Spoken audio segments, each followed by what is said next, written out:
Oke, Assalamualaikum warahmatullahi wabarakatuh.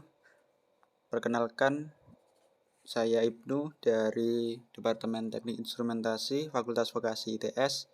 Di video kali ini saya akan mereview materi SKDL minggu yang ketiga atau mata kuliah Sistem Konversi Daya Listrik.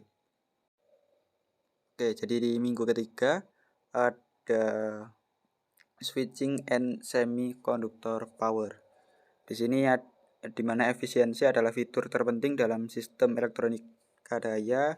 Ada dua, saklar dan juga reaktor, di mana saklar untuk kontrol transfer energi dan kalau reaktor ini sendiri untuk memperlancar transfer energi.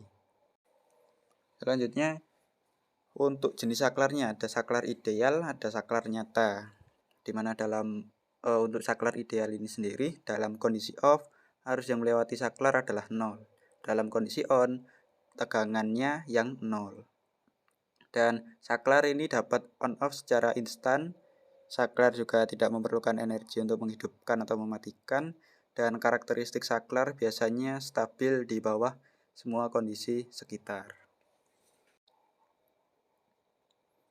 Oke, kurang lebih seperti itu untuk yang saklar nyata di sini.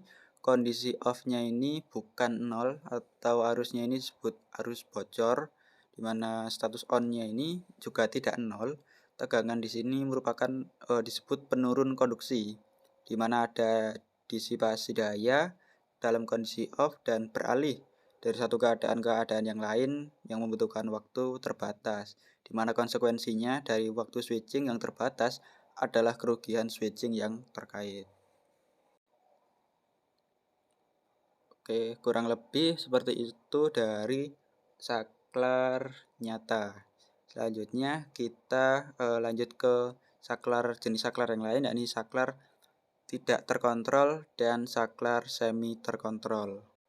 Untuk yang pertama, yakni status on off-nya ini sendiri ditentukan sirkuit daya di mana perangkat terhubung dan tidak ada input kontrol, seperti contohnya ini dioda.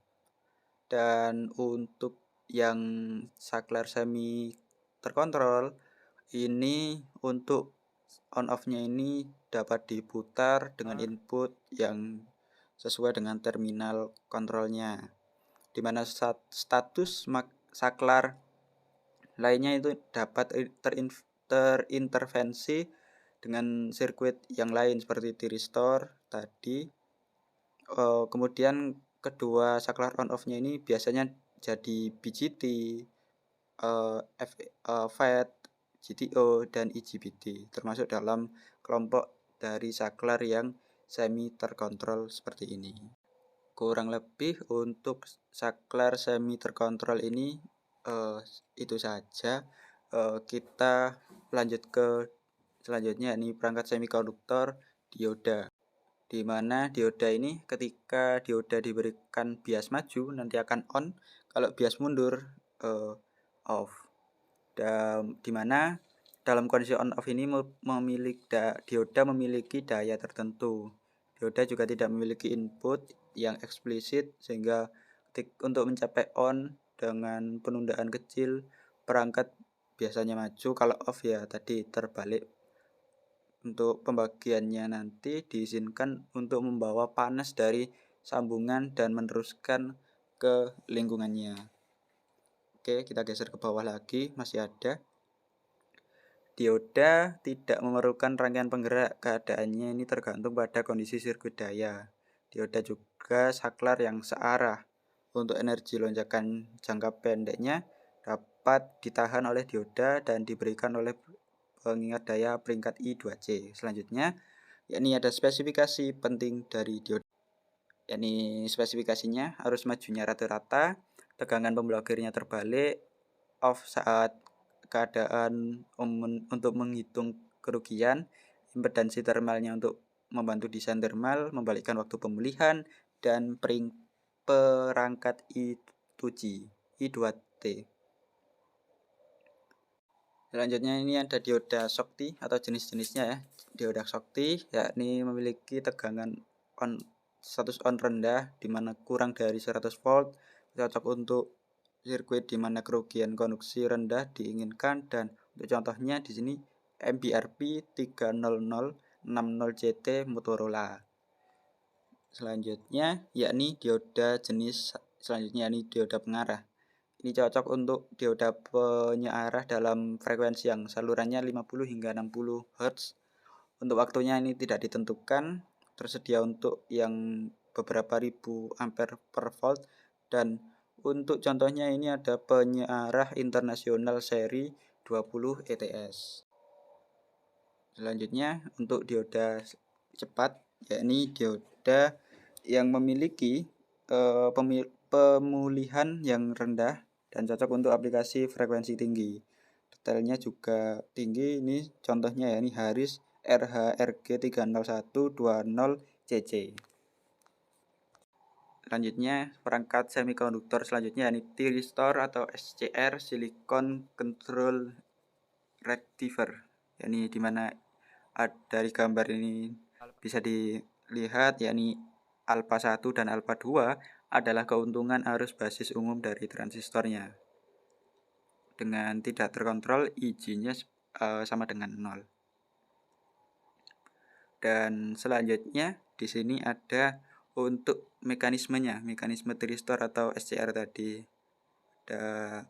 Bisa dilihat ada gambarnya di sini. Nah, ini nanti gerbang akan mematikan, di mana untuk menghidupkan nanti arus anoda harus dikurangi di bawah tingkat penahanan dan waktu yang relatif lama, memungkinkan thyristor untuk mendapatkan kembali kapasitas pemblokirannya. Di mana nanti untuk SCR ini sendiri memiliki kekurangan seperti di sini saat memblokir tegangan maju mundur nanti akan ada arus bocor yang mengalir, arus kecil. Kemudian saat melakukan arus maju tegangan rendah dijatuhkan.